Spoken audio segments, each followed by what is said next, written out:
Maxime souffrait d'un canal atrio-ventriculaire complet.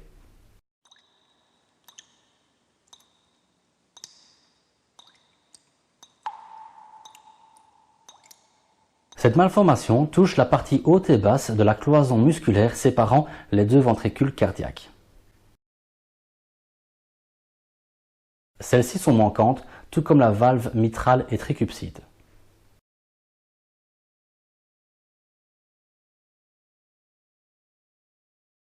Ces dernières sont remplacées par une seule valve, nommée valve atrio-ventriculaire. Cette pathologie représenterait 4% des cardiopathies, soit 2 cas sur 100. Son diagnostic complet doit être l'objet de toute échographie de dépistage. Cette pathologie aboutit rarement à une défaillance cardiaque avec risque de mort.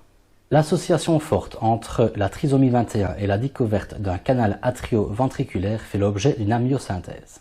Dans 50% des cas, un patient trisomique souffrirait d'un canal atrio-ventriculaire complet. L'accouchement doit se faire dans un hôpital disposant d'un centre de réanimation néonatale et un service de cardiopédiatrie.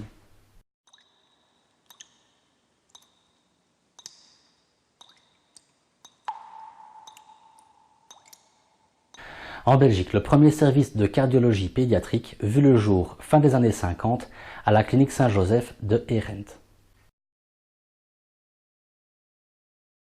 Avant cela, les malformations cardiaques congénitales étaient considérées comme incurables.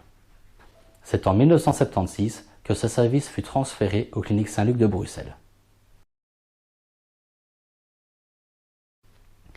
Le traitement médical permettra d'attendre l'intervention.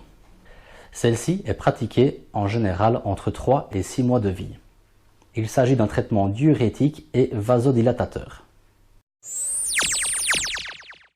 Celui-ci entraîne une augmentation de la sécrétion urinaire. Celui-ci permet de dilater les vaisseaux sanguins. Le traitement chirurgical est impératif. Il permet d'éviter des lésions irréversibles au niveau des poumons.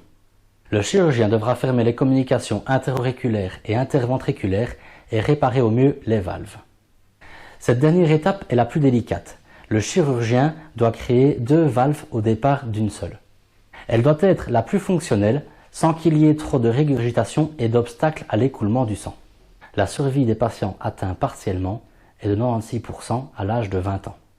Une seconde intervention sera nécessaire dans 9% des cas. Non traités, les patients atteints d'un canal atrio-ventriculaire complet décèdent durant leur première année de vie, soit d'un arrêt cardiaque, soit d'une pneumonie. Chez les survivants non traités, une hypertension pulmonaire apparaît et s'aggrave progressivement. Le risque d'avoir un autre enfant atteint de cette pathologie est de 3%. Il passe à 10% si 2 enfants sont atteints. Si le père ou la mère est atteint de cette pathologie, le risque est de 10%. Je vous remercie d'avance pour l'intérêt porté à notre ASBL, notre travail et notre récolte, ainsi que nos organisations. Nous clôturerons cette année 2015 avec la 4e édition de notre souper annuel. Celui-ci aura lieu à Bouge, à la salle de l'école du Moulin à Vent. Plus d'informations via notre site internet www.aidonles.be. À bientôt!